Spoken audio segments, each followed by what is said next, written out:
terkait kaburnya pengungsi Rohingya ya dari tempat penampungan yang telah kita siapkan, ada beberapa alasan yang mereka sampaikan kepada kita dan hasil dari penelusuran kita kepada mereka. Yang pertama adalah bahwa mereka melihat proses resettlement di Indonesia ini cukup lama ya, bisa mencapai 6 sampai 7 tahun baru mereka mendapatkan proses resettlement. Kemudian yang kedua, mereka melihat bahwa di kita di Indonesia mereka tidak bisa bekerja ya. Mereka hanya menunggu proses pemberitahuan kapan mereka bisa di resettlement. Jadi dua alasan itu sebenarnya yang paling dominan sehingga mereka kabur dari penginapan. Di samping bahwa pengungsi Rohingya ini paling banyak itu berada di Malaysia.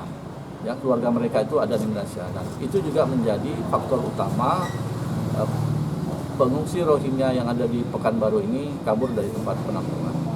Ada berapa orang?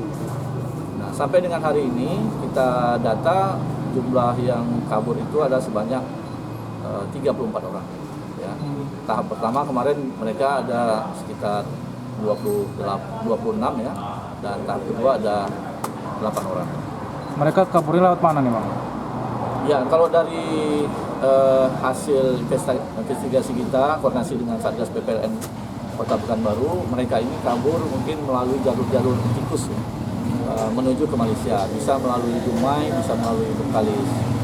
Jadi dari hasil wawancara kita dengan pengungsi Rohingya yang masih ada tinggal di penampungan, mereka sempat sudah melakukan video call dengan rekan-rekan mereka yang kabur itu dan menyatakan maka mereka berada di Malaysia, sudah berada di Malaysia. Kalau dari tempat penampungan itu mereka kabur dari mana? Ya, yang pertama mereka ini kan baru kita terima beberapa waktu yang lalu ya, sekitar 2 minggu yang lalu. Mereka masih menjalani proses penyesuaian, adaptasi di Kota Pekanbaru. Selang 3 hari mereka sampai, mereka sudah melakukan aksi kabur dari tempat penampungan ya. Pada yang pertama ini mereka kaburnya melalui pintu belakang ya, melalui pagar belakang dengan membongkar jendela, kemudian turun ke bawah, kemudian lari. Yang kedua ini karena pengalaman yang pertama itu kita melakukan antisipasi, sudah kita pasang seluruh CCTV di setiap sudut penginapan dan mereka kaburnya memanfaatkan kelengahan petugas kita ya. Saat petugas kita sedang tidur, mereka kabur melalui pintu depan dan melompat pagar. Jadi di dalam CCTV yang kita yang kita dapatkan, mereka kaburnya ada 8 orang melalui pintu depan, kemudian ke samping langsung kabur ke nggak tahu kita ke tempat mana. Ada sindikat atau seperti apa nih, Bang? Ya, saya kira pasti ada, ya pasti ada sindikat yang memfasilitasi perjalanan mereka ini. Karena dari informasi yang kita dapatkan, kita gali dari pengungsi Rohingya ini, mereka harus menyiapkan sekitar 4.000 sampai 6.000 ringgit untuk bisa sampai ke Malaysia. Jadi ini yang dimanfaatkan oleh sindikat, ya perdagangan orang yang memfasilitasi pengungsi Rohingya. Dan kita berharap ya mungkin sindikat ini bisa dibongkar dan kita juga berharap jangan sampai masyarakat Pekanbaru ya memfasilitasi pelarian pengungsi Rohingya. Antisipasi hal serupa terjadi kembali, apa yang kita lakukan, Bang? Ya, jadi sebenarnya antisipasi kita sudah cukup ya. Kita sudah melakukan pengawasan. Antisipasi kita hanya bagaimana situasi Kamtipmas di antara mereka sendiri berjalan dengan baik ya. Artinya tidak ada perkelahian di antara para pengungsi, tidak ada saling membuli di antara pengungsi, kemudian tidak ada terjadi konflik dengan masyarakat sekitar. Itu tugas utama kita dan itu sudah terlaksana dengan baik. Artinya pengungsi yang ada sekarang ini di antara mereka tidak terjadi konflik-konflik itu. Kemudian di sekitar masyarakat juga tidak terjadi konflik-konflik itu.